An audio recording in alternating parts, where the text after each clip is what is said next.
사도행전 15장 2절 3절입니다. 그래서 바울과 바나바 두 사람과 그들 사이에 적지 않은 충돌과 논쟁이 벌어졌다. 드디어 안디옥 교회는 이 문제로 바울과 바나바와 신도들 가운데 몇 사람을 예루살렘으로 올라가게 해서 사도들과 장로들을 찾아보게 하였다. 그들은 교회의 전송을 받고 떠나서 페니키아와 사마리아를 거쳐 가면서 이방 사람들이 회개한 일을 이야기하였다. 그리하여 그들은 그곳의 모든 신도들을 매우 기쁘게 하였다. 아멘. 사도행전 15장 1절에서 유대에서 온 몇몇 사람이 모세의 관례대로 할례를 받지 않으면 구원받지 못한다고 가르쳤습니다. 이방인들도 구약 성경대로 율법을 지키고 할례를 받아야 구원받는다고 했습니다. 초대교회에서 구원에 관한 가르침을 정립하게 되는 계기가 되었습니다. 구약 율법도 지키고 예수님도 믿어야 한다는 겁니다. 오늘날도 새신자가 혼자서 성경을 읽으면서 신앙생활을 시작하면 구약 성경부터 읽으며 신구약 같이 있는 성경을 보면 구약부터 먼저 있죠. 창세기부터 시작하는 겁니다. 그렇게 읽으면 구약 성경을 보는 동안 율법을 지키려고 합니다. 그래서 인도자가 없을 때는 신약 성경부터 먼저 봐야 합니다. 구약이 먼저 기록되었습니다. 또 신약 성경의 배경이 되는 것이 구약 성경입니다. 구약이 그 자체로 온전한 것입니다. 그러나 구약 성경은 예수님께서 오셔서 가다듬어져야 합니다. 온전해져야 합니다. 2절에 그래서 바울과 바나바 두 사람과 그들 사이에 적지 않은 충돌과 논쟁이 벌어졌다고 했습니다. 바울과 바나바는 유대에서 온 신도들과 충돌하고 논쟁했습니다. 서로 가르침이 달랐습니다. 그래서 서로 같아질 수는 없었습니다. 어느 쪽도 굽히지 않았습니다. 이 논쟁은 기독교의 기본적인 가르침에 대한 논쟁입니다. 핵심 진리에 대한 도전이었습니다. 그래서 타협은 있을 수 없었습니다. 거짓으로부터 진리를 지키기 위해서 바울과 바나바는 다투고 변론했습니다. 하나님의 교회를 사단으로부터 지키는 것이 마땅합니다. 불의나 비진리를 용납하는 것은 하나님을 미워하는 것입니다. 이단과 싸워서 진리를 지키기 위해 바른 진리를 알아야 합니다. 안디옥 교회에 많은 사람들이 있었지만은 유독 바울과 바나바가 이단들과 다투고 변론했습니다. 하나님의 말씀을 알아야 이단을 대적할 수 있습니다. 우리 교회 주위에도 이단들이 있습니다. 이런 이단들을 하나님의 진리 가운데로 인도해야 합니다. 성경을 열심히 배울 때에 이단을 이길 수 있습니다. 무조건 믿자, 따지고 알 필요가 있느냐고 하는 것은 잘못입니다. 알아야 합니다. 모르려고 하는 것, 배우려고 하지 않는 것이 잘못입니다. 새신자가 신입반에서 배울 때에 이단을 대적할 수 있습니다. 성경을 공부하지 않으면 이단이 와서 말을 하면 그게 옳은 것 같습니다. 하나님 말씀을 공부해서 바른 교리를 지키고 이단을 교회로 인도해야 합니다. 이절에 드디어 안디옥 교회는 이 문제로 바울과 바나바와 신도들 가운데 몇 사람을 예루살렘으로 올라가게 해서 사도들과 장로들을 찾아보게 하였다고 했습니다. 논쟁으로 해결되지 않았습니다. 모 교회에 가서 결판을 내기로 했습니다.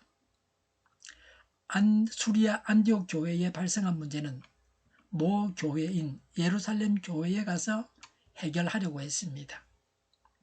개교회가 해결할 수 없는 문제는 더 권위 있는 곳에서 해결해야 합니다. 예루살렘에 사도들이 있었습니다. 사도들이 모여서 교리적인 문제를 해결하고자 했습니다.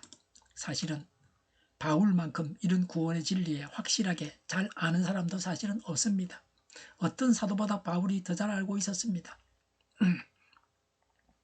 율법을 지키고 할례를 받아야 구원받는가 하는 문제는 이방 선교의 중요한 문제였습니다. 이방 선교의 전진 기지는 안디옥 교회입니다. 수리아 안디옥 교회입니다. 안디옥 교회는 스스로의 힘으로는 이 문제를 해결할 수 없었습니다. 이런 안디옥 교회의 문제를 해결하는 것은 예루살렘 교회입니다. 이런 일을 위해서 예루살렘 교회는 필요했습니다. 예루살렘 교회는 초대 교회의 중심 교회였습니다. 예수님이 계실 때는 예수님께 여쭤보면 되지만 그 당시는 그럴 때가 아니었습니다. 우리는 신앙생활 중에 부딪히는 문제가 있을 때 그릇된 의견이나 자신의 생각대로만 판단하고 해결하려고 하지 않습니까? 신앙 연륜이 깊은 믿음의 선배나 지도자들에게 조언을 구해야 합니다. 지역 교회 위에는 상위 기관으로 지방회와 총회가 있습니다. 더 높은 권위를 가진 사람이나 기관에 가서 어려운 문제들을 해결해야 합니다. 난제를 하나님의 뜻대로 바르게 해결해야 합니다. 어려운 문제를 하나님의 뜻대로 바르게 해결할 때에 교회가 성장합니다. 개인의 문제라면 문제 해결로 개인의 앞길이 밝아집니다. 하나님께서 주신 권위 안에서 어려움으로부터 해방되어야 합니다. 허버트는 논쟁할 땐 조심하라. 맹렬한 논쟁은 선의를 결점으로 만들고 진실을 무례로 만들기 때문이다 라고 했습니다. 안디옥 교회의 대처는 지혜로웠습니다. 교회 안에서 싸움들이 지혜롭게 해결되어야 합니다. 성령께서 인도하시는 교회는 모든 문제를 지혜롭게 해결합니다. 다른 나쁜 마음이 없이 순수하게 논쟁을 하고 진리를 찾아가야 합니다. 하나님의 선하시고 온전하신 뜻을 알아가야 합니다. 3절에 그들은 교회의 전송을 받고 떠나서 페니키아와 사마리아를 거쳐 가면서라고 했습니다. 수리아 안디옥에서 예루살렘으로 갔습니다. 그 길이 500km 정도 되는 길이었습니다. 3절에 이방 사람들이 회개한 일을 이야기하였다고 했습니다. 바울과 바나바의 1차 전도 여행 이야기를 들려줬습니다. 오늘날처럼 신속하게 정보를 주고받을 수 있는 세상이 아니었습니다.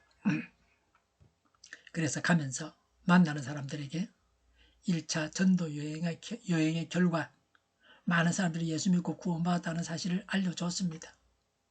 3절에 그리하여 그들은 그곳의 모든 신도들을 매우 기쁘게 하였다고 했습니다. 이방인들이 회개하고 예수님을 믿었다는 보고를 받고 모든 신도들이 매우 기뻐했습니다. 다른 사람이 구원받은 이야기는 듣는 사람을 기쁘게 합니다. 전도하고 양육하는 사람은 행복합니다. 다른 사람들이 구원받고 성장하는 것을 보면서 기뻐하게 됩니다. 믿는 자들이 불행하다고 느끼는 것은 전도하고 양육하지 않기 때문입니다. 바울과 바나바는 이렇게 해서 이방 선교의 정당성과 당위성에 대해 더욱 많은 사람들의 지지를 다졌습니다. 우리 교회도 기뻐해야 합니다. 왜 기뻐해야 합니까? 예배당을 크게 지어서 기뻐해야 합니까? 물론 예배당을 크게 짓는 일도 좋은 일입니다. 기뻐해야 할 일입니다. 그러나 우리가 진정으로 기뻐하는 것은 하나님께로 돌아오는 사람들 때문이어야 합니다. 전도에서 사람들이 구원받는 감격이 우리에게 있어야 합니다. 우리 교회가 오직 예수 그리스도를 믿음으로 구원받은 감격으로 가득한 교회가 되기를 바랍니다. 교리적인 논쟁이 해결되지 않으면 더 상급 기관에서 다루어야 합니다. 어설픈 교리, 잘못된 가르침에 빠져 있어서는 안 됩니다. 하나님 말씀을 제대로 배워야 됩니다. 구원받은 기쁨을 누려야 합니다. 예수님을 믿어서 구원받는다고 하는 진리 위에 우리가 서 있어야 합니다. 기도하겠습니다. 문제들이 상급기관에서 더 높은 권위를 가진 자들에게서 해결되게 하여 주시옵소서. 말씀을 배우고 진리 안에서 구원의 기쁨을 누리게 하여 주시옵소서. 예수님을 믿어서 구원받는다는 확신 가운데 늘 바르게 서 있게 하여 주시옵소서. 저희를 불쌍히 여겨 주옵소서. 저희를 악에서 구하옵소서. 하나님의 뜻이 이 땅에서 이루어지게 하옵소서. 저희의 간구에 응답하여 주시옵소서. 기도하기를 쉬지 않게 하옵소서. 저희의 피로를 채워 주시옵소서. 오늘도 차고 넘치는 복된 삶을 살게 하여 주시옵소서.